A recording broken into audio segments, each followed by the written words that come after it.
Hello everyone and welcome back to another F1 2021 mod gameplay video today. Today we're going to be racing my version of the Alpine winter livery. But before we get to that, I have updated the Aston Martin livery, which will, of course, I will try and remember to upload this to Race Department. I've basically made the green a little bit more to what that promo shot that they had with Aston Martin and then Cognizant. I still cannot pronounce that, by the way.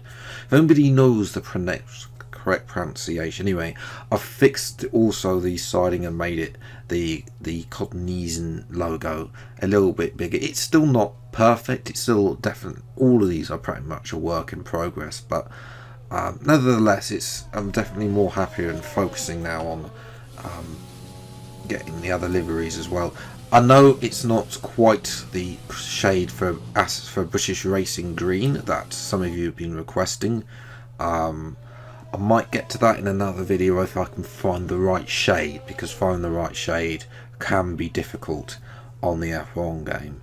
But anyway, here we are with the livery. Now, I should mention the paint file for the Renault is an absolute pain in the backside, because as you can see we have a little bit of an error here, and I've spent a little bit of time.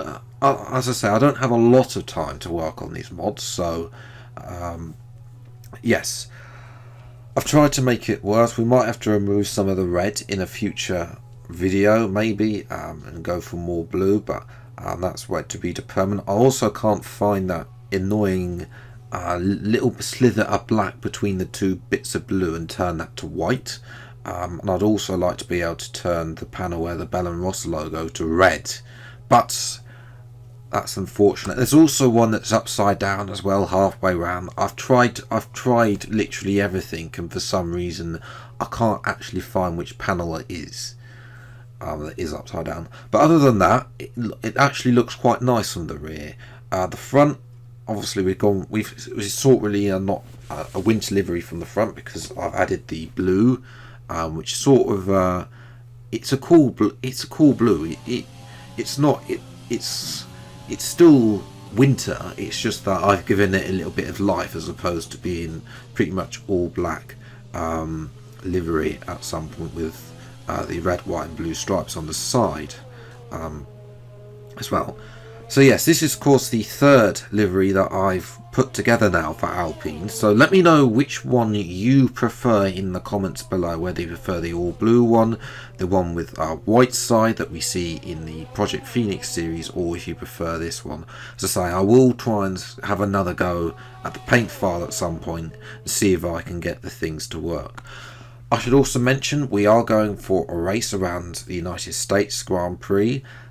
We are racing as Fernando Alonso. The helmet, though, that I have downloaded from Race Department, it's the same helmet that I've been using for F1 Project Phoenix series, but I can't find the mod on Race Department to link it in the description below. So if anybody knows if everybody has the link to the helmet mod in the description, and then that I've used, then let me know please, and I'll add it to the description.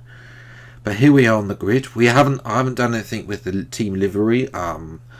If you wanted to remember it, I have got a full team livery on Race Department already. So yes, but back to the race. It's a one stop from soft to mediums. Of course, only 25% race. We've qualified outside the top 10 in P13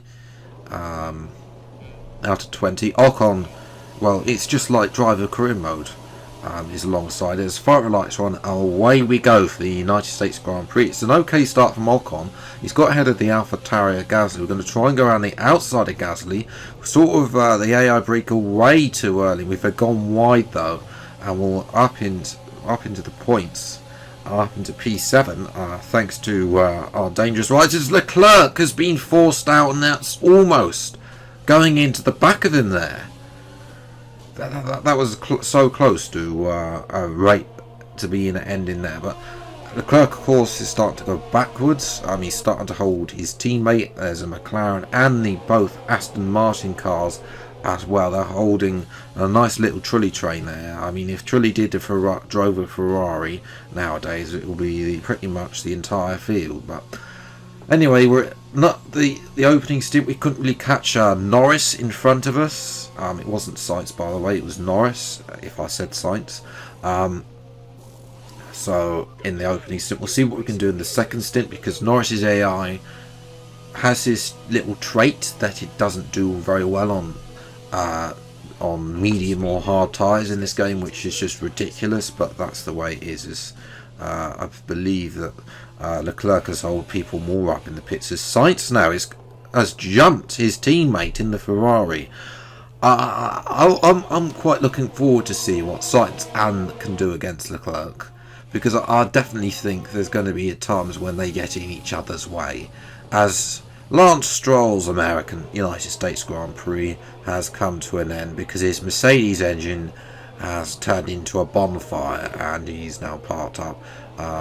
Macaulay checked out to go to one of the food stalls in the middle of the paddock as we're moved to lap 13. We're now closing up to Norris. Obviously his lap times are now falling away in that Golf liveried McLaren car that we've got installed.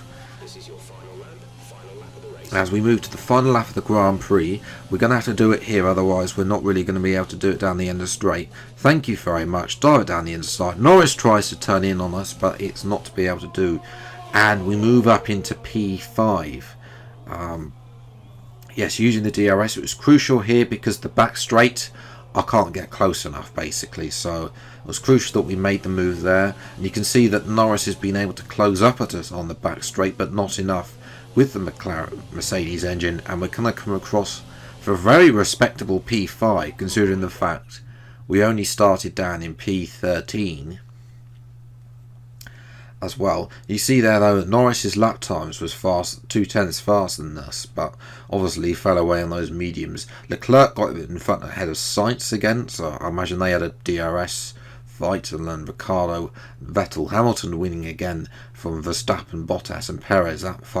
That top four are pretty much untouchable, and they will be throughout 2021 unless one of them has a retirement.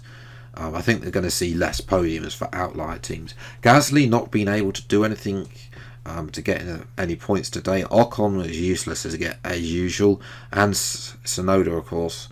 I think he's going to be there or thereabouts, just about round Ocon, ahead of the bottom three teams of Schumacher, ahead of Russell, and then obviously Mazepin and Latifi, and obviously Stroll. Would it? I think he would have got some points, so and forced Ricciardo out of the top 10. Not Ricciardo the one not having the great performance instead of Norris this time in one of these modded episodes.